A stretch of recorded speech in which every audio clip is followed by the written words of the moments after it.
Life on the Mississippi by Mark Twain. Chapter 18. I Take a Few Extra Lessons.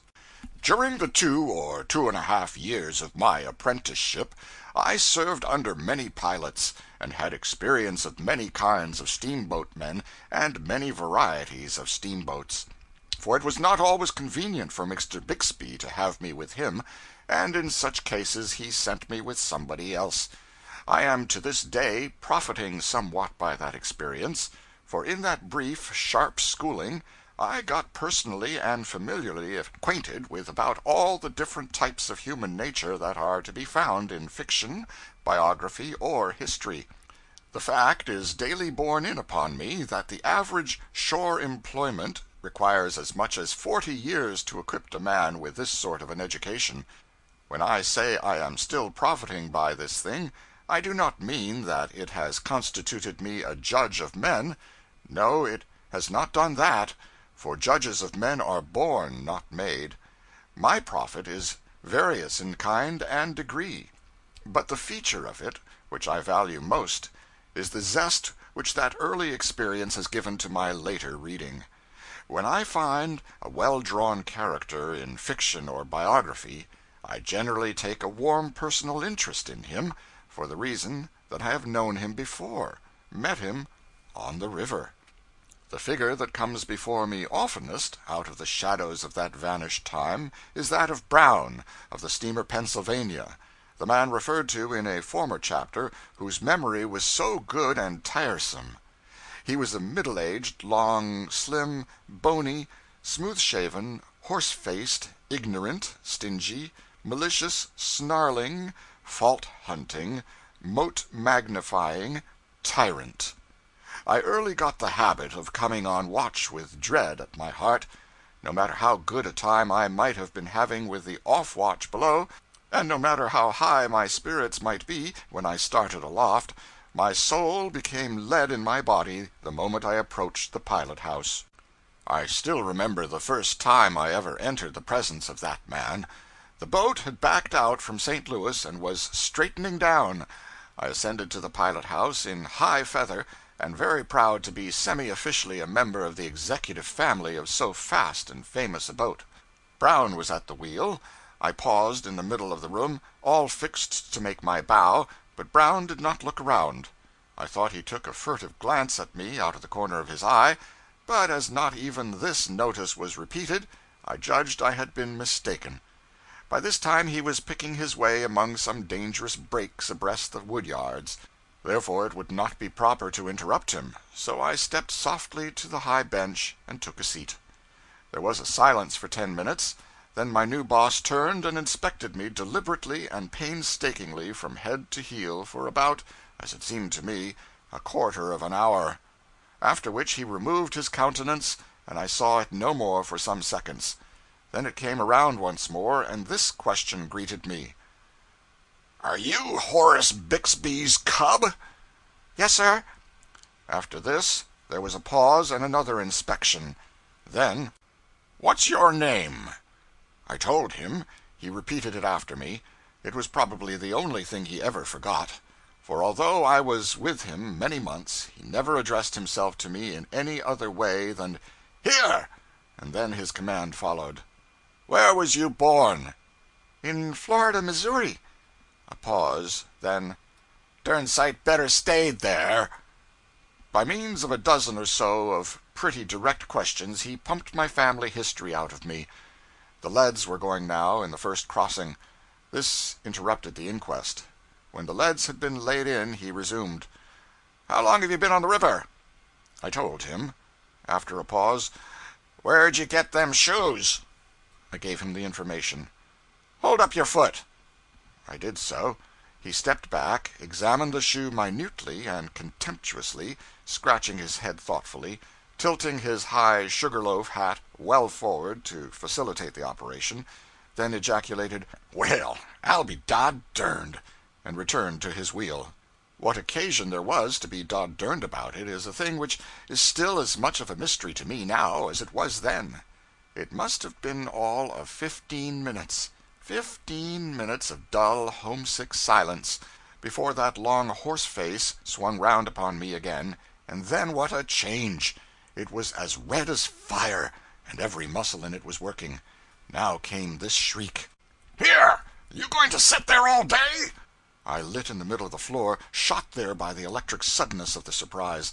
As soon as I could get my voice, I said apologetically: "I have had no orders, sir."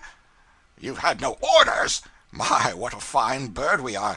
We must have orders. Our father was a gentleman, owned slaves, and we've been to school. Yes, we are gentlemen, too, and got to have orders. Orders, is it? Orders is what you want? Dod-dern my skin, I'll learn you to swell yourself up and blow around here about your dod-derned orders. Gway from the wheel!" I had approached it without knowing it. I moved back a step or two, and stood as in a dream, all my senses stupefied by this frantic assault. "What are you standing there for? Take that ice pitcher down to the Texas tender come. Move along, and don't you be all day about it." The moment I got back to the pilot house, Brown said: "Here, what was you doing down there all this time?" "I couldn't find the Texas tender. I had to go all the way to the pantry." "Darned likely story. Fill up the stove." I proceeded to do so. He watched me like a cat. Presently he shouted: "Put down that shovel! Deadest numbskull I ever saw! Ain't even got sense enough to load up a stove." All through the watch this sort of thing went on. Yes, the subsequent watches were much like it, during a stretch of months. As I have said, I soon got the habit of coming on duty with dread. The moment I was in the presence, even in the darkest night, I could feel those yellow eyes upon me, and knew their owner was watching for a pretext to spit out some venom on me. Preliminarily he would say: "Here, take the wheel." 2 minutes later: "Where in the nation you going to? Pull her down! Pull her down!" After another moment: "Say, you going to hold her all day? Let her go! Meet her! Meet her!" Then he would jump from the bench, snatch the wheel from me, and meet her himself, pouring out wrath upon me all the time. George Ritchie was the other pilot's cub. He was having good times now, for his boss, George Ealer, was as kind-hearted as Brown wasn't. Ritchie had steeled for Brown the season before. Consequently, he knew exactly how to entertain himself and plague me, all by the one operation. Whenever I took the wheel for a moment on Ealer's watch, Ritchie would sit back on the bench and play Brown, with continual ejaculations of: "Snatch her! Snatch her! Darndest mudcat I ever saw! Here, where are you going now? Going to run over that snag? Pull her down! Don't you hear me? Pull her down! There she goes, just as I expected. I told you not to cramp that reef. Gway from the wheel!" So I always had a rough time of it, no matter whose watch it was. And sometimes it seemed to me that Ritchie's good-natured badgering was pretty nearly as aggravating as Brown's dead-earnest nagging. I often wanted to kill Brown, but this would not answer. A cub had to take everything his boss gave, in the way of vigorous comment and criticism, and we all believed that there was a United States law making it a penitentiary offense to strike or threaten a pilot who was on duty. However, I could imagine myself killing Brown. There was no law against that. And that was the thing I used always to do the moment I was abed. Instead of going over my river in my mind, as was my duty, I threw business aside for pleasure, and killed Brown.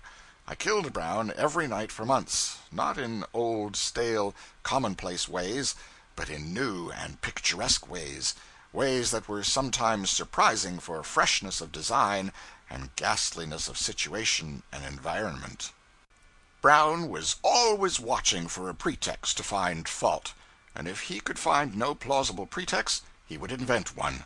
He would scold you for shaving ashore, or for not shaving it, for hugging a bar, and for not hugging it, for pulling down when not invited, and for not pulling down when not invited, for firing up without orders, and for waiting for orders.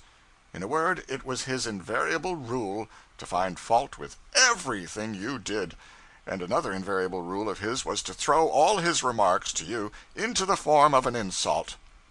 One day we were approaching New Madrid, bound down and heavily laden. Brown was at one side of the wheel steering, I was at the other, standing by to pull down or shove up. He cast a furtive glance at me every now and then. I had long ago learned what that meant, viz., he was trying to invent a trap for me. I wondered what shape it was going to take. By and by he stepped back from the wheel and said in his usual snarly way, "Here, see if you've got gumption enough to round her to." This was simply bound to be a success. Nothing could prevent it, for he had never allowed me to round the boat to before. Consequently, no matter how I might do the thing, he could find free fault with it. He stood back there with his greedy eye on me, and the result was what might have been foreseen. I lost my head in a quarter of a minute, and didn't know what I was about. I started too early to bring the boat around, but detected a green gleam of joy in Brown's eye, and corrected my mistake. I started around once more while too high up, but corrected myself again in time. I made other false moves, and still managed to save myself, but at last I grew so confused and anxious that I tumbled into the very worst blunder of all. I got too far down before beginning to fetch the boat around. Brown's chance was come. His face turned red with passion. He made one bound, hurled me across the house with a sweep of his arm, spun the wheel down, and began to pour out a stream of vituperation upon me, which lasted till he was out of breath. In the course of this speech he called me all the different kinds of hard names he could think of, and once or twice I thought he was even going to swear, but he didn't this time. "Dod derned" was the nearest he ventured to the luxury of swearing, for he had been brought up with a wholesome respect for future fire and brimstone. That was an uncomfortable hour, for there was a big audience on the hurricane deck. When I went to bed that night I killed Brown in 17 different ways, all of them new. End of chapter 18.